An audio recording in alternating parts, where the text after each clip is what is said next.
Hello, everyone, and welcome to another episode of the Wise Decision Maker Show, where we help you make the wisest and most profitable decisions. My name is Dr. Gleb Tsipursky. I'm the CEO of Disaster Avoidance Experts, the future of work consultancy that sponsors the Wise Decision Maker Show. And today with me is Megan. Megan, can you please introduce yourself and tell us a little bit about what you do? Sure. Thank you for having me today. I'm Megan Pierouchakos. My pronouns are she, her, and I am from Seramount.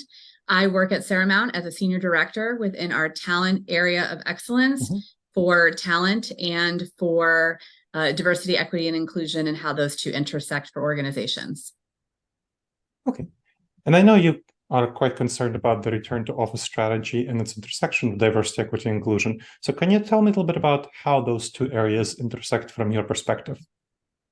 Of course, I think it's important to think about people in general and culture in general. And these two things are very important because as we think about the types of cultures we're creating for organizations and for our employees and the types of places they are seeking to work and the types of environments they're seeking to work, they all have very different perspectives. They bring every one of us brings a different preference, perspective, as well as expectation when it comes to the types of companies that we want to work in. So it is extremely important to keep those viewpoints very much in mind and balanced, of course, with business needs. So let's talk about what that means concretely in terms of diversity, equity, inclusion. Now, we know from extensive research that people who belong to underrepresented groups have a stronger desire to spend more time working remotely. And a lot of research showing this, we can go in depth into this. What does this mean for specifically the impact on the return to office for diversity, equity, and inclusion? Yeah, I think it's really important, Gleb, to understand that different populations and demographics of employees will have, possibly differing viewpoints when it comes to how they want to work or where they want to work. And even, generational demographics are important to consider here. So for example, when you think about how do you lean into this, is that a lot of organizations, as we know, there's been extensive research on organizations asking their employees about their preferences as it relates to return to office or scenarios and situations.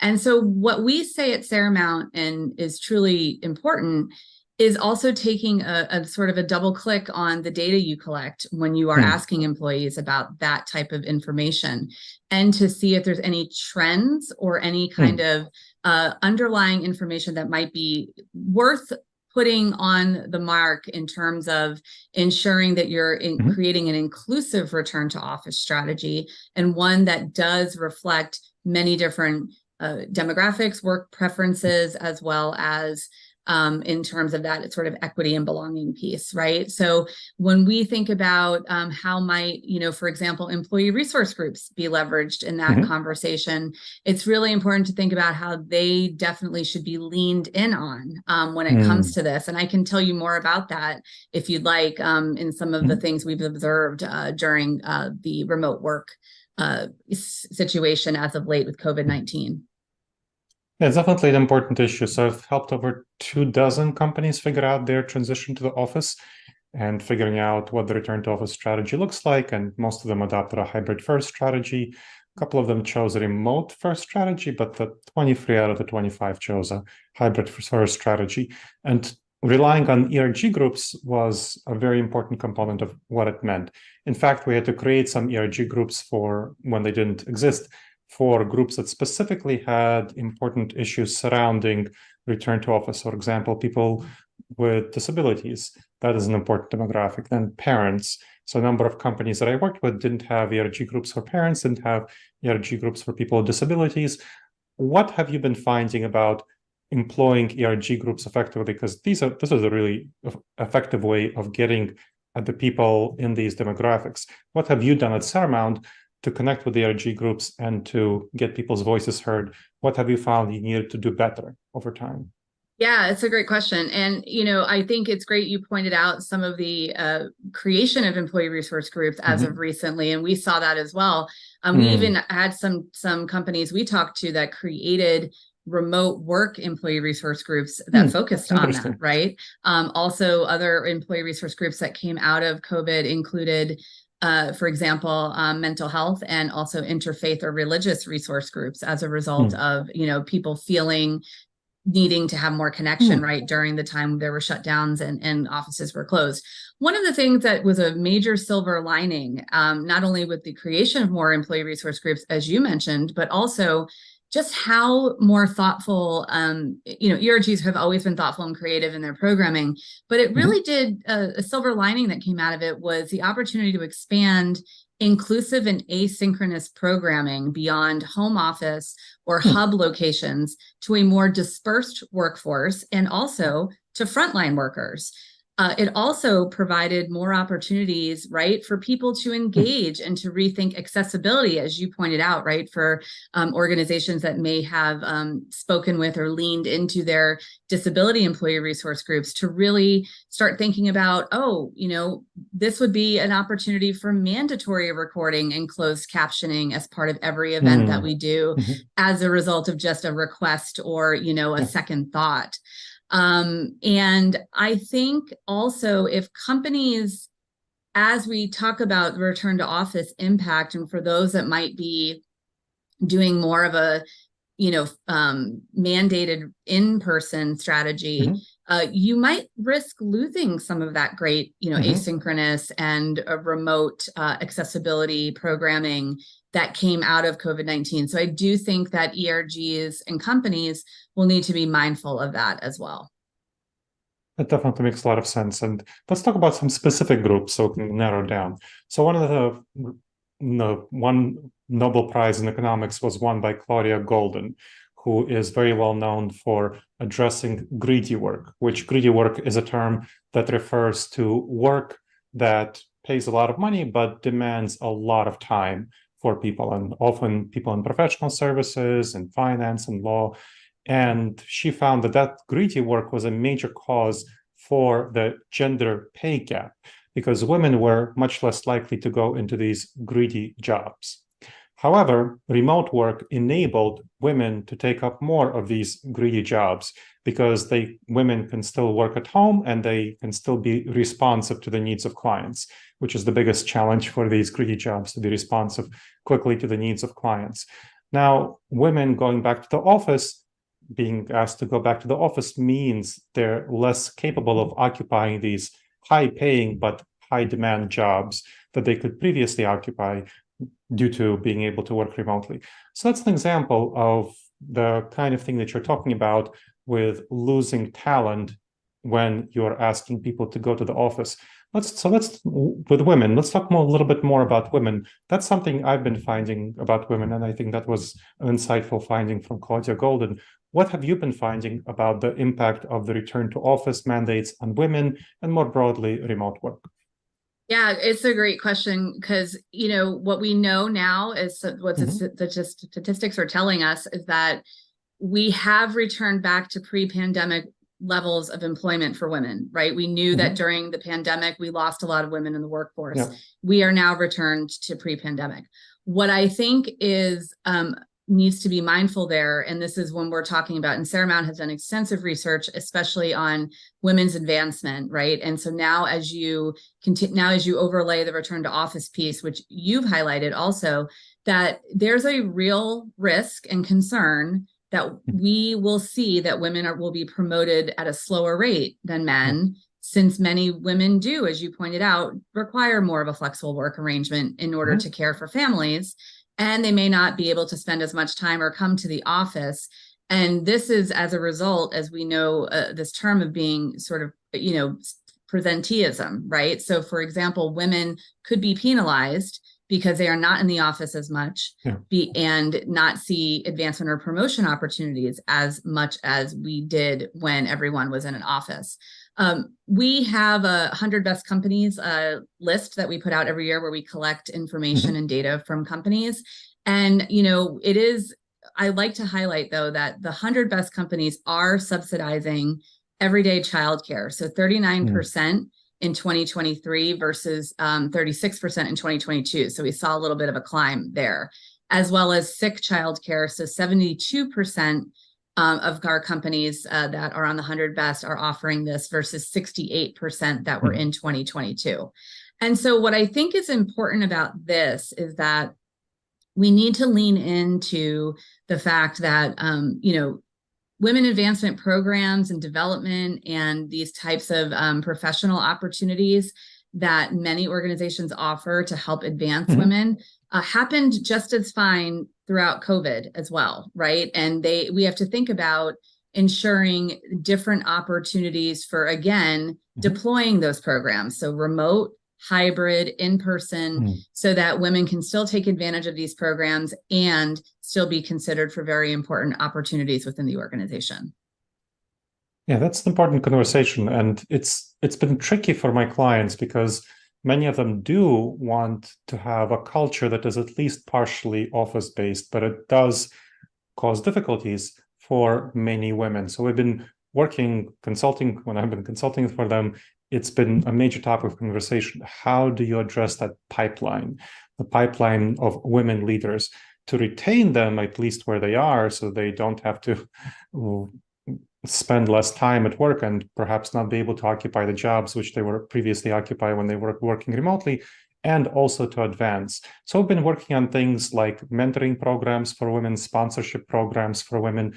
I'm curious what you're finding in terms of working on that women leadership pipeline while still having some kind of return to office program.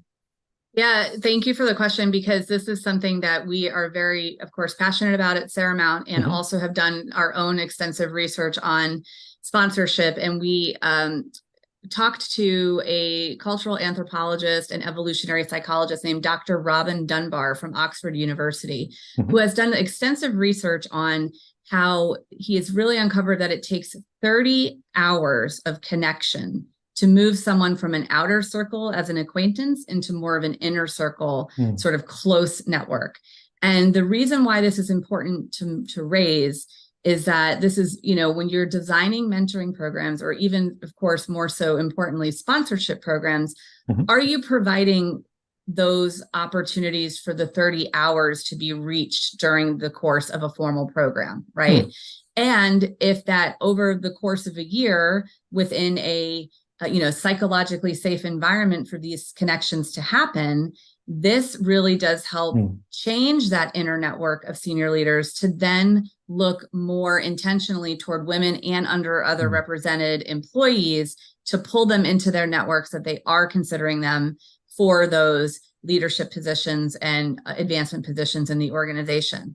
What's interesting too is that when we were in our survey as well, we pulled out that 93% of companies had a program to identify high potential women who identified as underrepresented, and 28% of the mentees and 32% of those that were sponsored were also women from an underrepresented group. What I also think is interesting is that 78% also did programs that help to prepare women, especially those from underrepresented groups, for key management positions that include things like profit and loss training responsibilities, right? And what I think is the key point here is that these programs flourished within a remote environment. So they can still flourish by now transitioning back into a return to office, in-office strategy. But I would also recommend offering remote components that can also be done, right? And give that opportunity for people to build that 30 hours of connection with one another to move the needle on the leadership within the organization. Yeah, Robert Dunbar. He's the one for whom Dunbar's number was named for the, yes, definitely Right. Excellent researcher. Great. So as we wrap up, what is your vision of the future of this intersection of return to office and DEI? How can companies do better besides what we've talked about? So I think what needs to be really important here is that companies need to continue to listen and pay attention, of course, also as we're welcoming Gen Z into the workforce. They are the most diverse generation in the US's history. and they will make up a third of the workforce by 2030. We have recently done an employee voice session with some chief diversity officers in a collaborative that we have available that's specifically focused on Gen Z. And we found that 75% of them actually prefer a hybrid work environment. So I think there's a lot of assumptions that are happening that Gen Z doesn't want to be in the office, and that's actually just quite false, right? Yeah. And I do think that when we talk about what Gen Z wants, is they want flexibility. And I do think what's happening, Gleb, a little bit, and maybe you're seeing this too, is that flexibility and 100% remote are getting conflated as that's the only kind of flexibility. Flexibility is still hybrid. Flexibility is still manager and employee, connection and deciding what works best for their office, for their business area and their team. I think that's really important. Companies like Autodesk are figuring that out, quite frankly, when it comes to their return to office strategy. I also think what we need to think about, and this is also from research from EAB, which is that to attract and retain the projected generational workforce of Gen Z, we need to start moving towards benefits that might include things like student loan repayment assistance, well-being support, more beyond sort of just standard EAP services, diversity, equity, and inclusion benefits, and of course, financial advice. What we are seeing also, and I think this is important for our, again, employers who are starting to plan, not just for return to office, but also for the next generation in the workforce, is that 92% of current college students are saying that they are looking for employers that offer mental and emotional health benefits. 71% of them during the job search are looking for employers who share their personal values. And lastly, 66% of them say it's a total deal breaker if an organization culture and values don't align with those of their own. So we're seeing that Generation Z is actually really pursuing what's called a purpose-driven life, where academic and professional experience align to their personal values. So I think organizations just need to be very aware of this and understand that flexibility is one of those values, and that we need to be very, very aware of that. Yeah, absolutely. I've been definitely finding that Gen Z, large majority of them want to spend some time in the office. They are the generation that are most reluctant to spend full time in the office, but they also are not the generation that wants to be remote the most. That's the millennials. So Gen Z wants to form those social networks, those connections, and they want that flexibility. And again, that purpose-driven approach. Thank you. I really appreciate you sharing your expertise, Megan. Thank you. And thank you to the audience for checking out another episode of the Wise Decision Maker Show. Please make sure to subscribe wherever you checked out the show and leave a review. It helps others discover the show and it helps us improve the show.